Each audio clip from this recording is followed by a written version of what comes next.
Big பாஸ்ல இருந்து இந்த லெவலுக்கு வரத்துக்கு முக்கியமான பங்கு நீங்கள் மட்டும்தான். ஏன்னா அங்கேருந்து என்னோட வாழ்க்கை நடந்த விஷயங்கள், முதல் படமாக இருக்கட்டும், ரெண்டாவது படமாக இருக்கட்டும், மக்கள்கிட்ட கொண்டு போய் சேர்த்தது நீங்கள் தான். அண்ட் ரீசனாக நடந்த இஷ்யூவில் கூட நைட் ஒரு 2:30க்கு என் வீட்டு அட்ரஸ் தேடி நம்ம சைடில் இருக்கிற நியாயத்தை எடுத்து சொன்னாங்க. ஸோ அதால தான் நான் இங்கே இருக்கேன். ஸோ ரொம்ப நன்றி. ஸோ இந்த படத்துலையும் அந்த மாதிரி ஒரு உழைப்பை கொடுத்துருக்கோம். நான் மட்டும் இல்லை, இங்கே இருக்கிற எல்லாருமே கொடுத்துருக்கோம். நிலையில்லா வாழ்வில் அலையலையாய் வந்த மக்கள், குண்டு பொழிந்த சத்தம், பல மனிதர்களின் ரத்தம், தினம் பார்த்த யுத்தம், திசை தொலைய புலம்பெயர்ந்து இலங்கையிலிருந்து இந்தியா வந்து பிக் பாஸ் என்ற பெரும் நிகழ்ச்சியில் பெயர் பெற்றவர். நாடு தாண்டி வந்து நாடு படத்தில் நடித்து நல்ல பெயரும் பெற்றவர். எண்ணற்ற வழிகளோடும் வார்த்தைகளோடும் ஆற்றல் ஒன்று திரட்டி இளைப்பார உதவும் மரங்களாக ஆளுமையுடன் காக்கியின் அதிகாரங்களை தன் நடிப்பில் கொண்டு வந்து தன் இனத்துக்கும் இனமான மக்களுக்கும் வேர்களை விட்டுக் கொடுக்காத விருட்சங்கள் போல தமிழ் சினிமாவில் உங்களின் ஒவ்வொரு முயற்சியும் வேரூன்றிட வாழ்த்துக்களோடு அழைக்கிறோம் சரண்டர் ஹீரோ தர்ஷன் தியாகராஜா அவர்களை.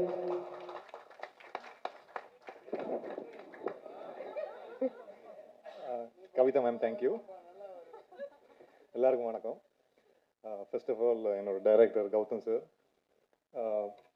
ஆல்ரெடி சொன்ன மாதிரி கௌதம் சார் ஸ்டார்ட்ல இருந்தே என்ன ஒரு பெரிய ஹீரோ மாதிரி தான் ட்ரீட் பண்ணுவார். அது ஏன்னு எனக்கு தெரியல. ஃபர்ஸ்ட் டே ஷூட்டில் இருக்கும்போது அவரே என்னை தேடி வந்து சீன்ஸ் கொடுத்து, தர்ஷன் இதுதான் நாங்கள் இன்னைக்கு எடுக்க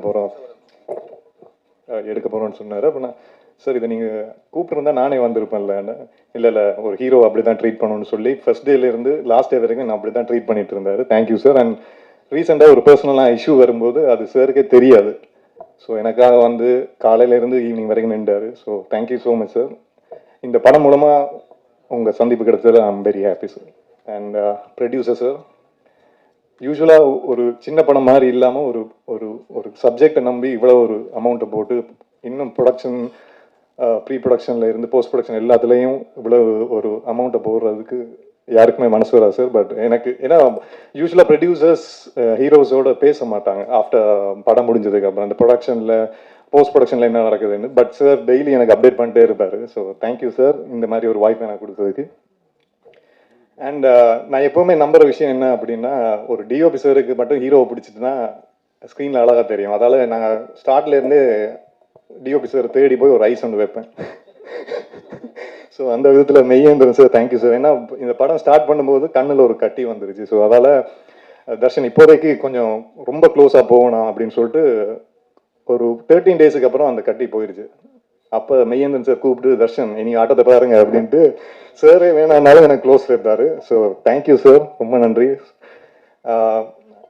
ரொம்ப முக்கியமான ஆள் யார் அப்படின்னா ரேணு சார் தான். ஏன்னா எந்த ஒரு ஷாட் எடுத்தாலும் டைரக்டர் சார், டிஓபி சார் எல்லாம் டிஸ்கஷனில் இருப்பாங்க. அப்புறம் கடைசியாக நாமெல்லாம் பேசினா ஓகே ரேணுகிட்ட ஒரு ஐடியா கேட்டுப்போம் அப்படின்னு தான் ஒரு விஷயம் நடந்துகிட்டே இருக்கும். நான் அப்போ யார் ரேணு சார் அப்படின்னு, ஏன்னா ரேணு சார்கிட்ட இருந்து எவ்வளோ ஒரு நல்ல சீன் எடுத்தாலும் ஓகே நல்லா இருக்கு இவ்வளோதான் வரும். பட் பர்சனலாக அவர் ரீசெண்டாக ஒரு 2 டைரக்டர்ஸ் வந்து ஸ்டோரி சொன்னாங்க. இப்போ ஸ்டோரி சொல்லி முடிஞ்சதுக்கப்புறம் நான் யார் சார் என்ன ரெஃபர் பண்ணது அப்படின்னு அவங்க சொன்ன விஷயம், ரேணு சார்ட்டு இந்த ஸ்டோரி சொன்னேன். ரேணு சார் தான் தர்ஷன் சொல்லுங்க, தர்ஷன் இது கரெக்டாக இருப்பாருங்க. ஆனால் இது வரைக்கும் அவர் ஃபோன் பண்ணி இந்த விஷயம் நடந்ததாகவே எனக்கு சொன்னதில்லை. So thank you sir. And first time முதல் 2 படத்துலையும் ஃபைட்ஸ் இல்லை. ஸோ இதில் 3 ஃபைட் இருக்குது எப்படி அப்படின்னு யோசிச்சுட்டு இருக்கும்போது தான் சந்தோஷ் சார் வந்தார். அண்ட் உங்கள் எல்லாருக்கும் தெரியும் அவர் பெரிய பெரிய படங்களில் ஒர்க் பண்ணிருக்காரு. பட் இதில் அந்த ஃபைட்டு ரொம்ப பேசப்படும் நான் நம்புகிறேன். ஏன்னா எந்த ஒரு நிறைய ரோப் சீன்ஸ் எல்லாம் இருந்துச்சு. சார் வந்து சாரே நின்று டபுள் செக் பண்ணிட்டு தான் என்னை உள்ளே விடுவார். So thank you sir. நிறைய படங்கள் உங்கள் கூட ஒர்க் பண்ணணும்.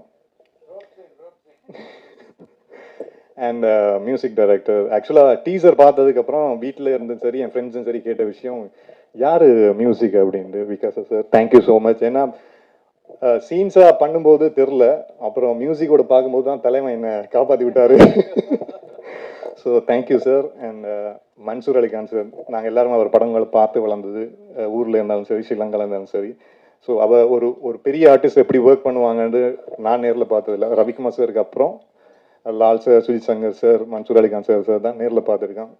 எல்லாரையும் ட்ரீட் பண்ணுற விதம், நாங்கள் ஏதோ ஹார்ட் ஒர்க் பண்ணி வந்திருக்கோம்னு நினச்சிட்டு உள்ளே போவோம். அங்கே ஒரு சீனியர் ஆக்டர்ஸ் நம்மளை தூக்கி சாப்பிடுவாங்க. இது என்னடா ஹார்ட் ஒர்க் இப்போ பாரு இந்த மாதிரி ஒன்று பண்ணுவாங்க. ஸோ நிறைய விஷயம் அவங்க கூட இருந்து லேர்ன் பண்ணேன். வந்ததுலேருந்து அப்ரிஷியேட் பண்ணிகிட்டே இருக்காரு. So thank you so much sir. And all the assistant directors, Tamil, Sabari, Maran. ஏன்னா யூஸ்வலாக சார்கிட்ட ஏதாவது ஒரு கரெக்ஷன் சொல்லணும்னா எப்படி சொல்கிறது அப்படின்ட்டு நம்ம அசிஸ்டன்ட் டைரக்டர்ஸ் தான் பிடிச்சி டே இங்கே வா இது எப்படியாவது சார்கிட்ட சொல்லி கன்வின்ஸ் பண்ணுன்னு சொல்லுவாங்க. ஸோ ஸ்டார்ட்ல இருந்து அந்த சப்போர்ட்டை கொடுத்துட்டே இருந்தாங்க. அண்ட் அருள் சார் மட்டும்தான் ஃபர்ஸ்ட் டேல இருந்து என்னை மோட்டிவேட் பண்ணிட்டே இருப்பாரு. நான் ஏன் அருள் சார் எனக்கு ஐஸ் வைக்கிறாரு, நான் அந்த மாதிரி ஒன்றும் எதுவுமே பண்ணலையே அப்படின்னு. பட் அந்த ஒரு ஜென்யூனிட்டி ஸ்டார்ட்ல இருந்து இன்னும் வரைக்கும் இருக்கு. எப்போ பார்த்தாலும் சூப்பராக வருவாடா, இந்த ஹார்ட் ஒர்க்கை விட்டுறாதுன்னு சொல்லிட்டே இருப்பாரு. So thank you sir. And my friends, சில விஷயங்கள் நடக்கும்போது தான் நமக்கு தெரியும் யார் உண்மையான ஃப்ரெண்ட்ஸு யார் இல்லைன்னு. ஸோ நான் சென்னை வந்ததுல இருந்து எனக்கு ஒரு கார்டியன் ஏஞ்சலாக இருந்த செந்திலன் நாம அவங்க ஃபேமிலி, அப்புறம் நரேஷ், என் தம்பி லோகேஷ், இன்பா, முரளி அண்ட் பிரவீன், முக்கியமாக ஹர்ஷிகா. ஸோ இவங்க எல்லாரும் என் கூட இருக்கிறதெல்லாம் இந்த ஒரு லெவலுக்கு வந்திருக்கேன். ஸோ அவங்களுக்கு இந்த டைமில் நன்றியை சொல்லிக்கிறேன்.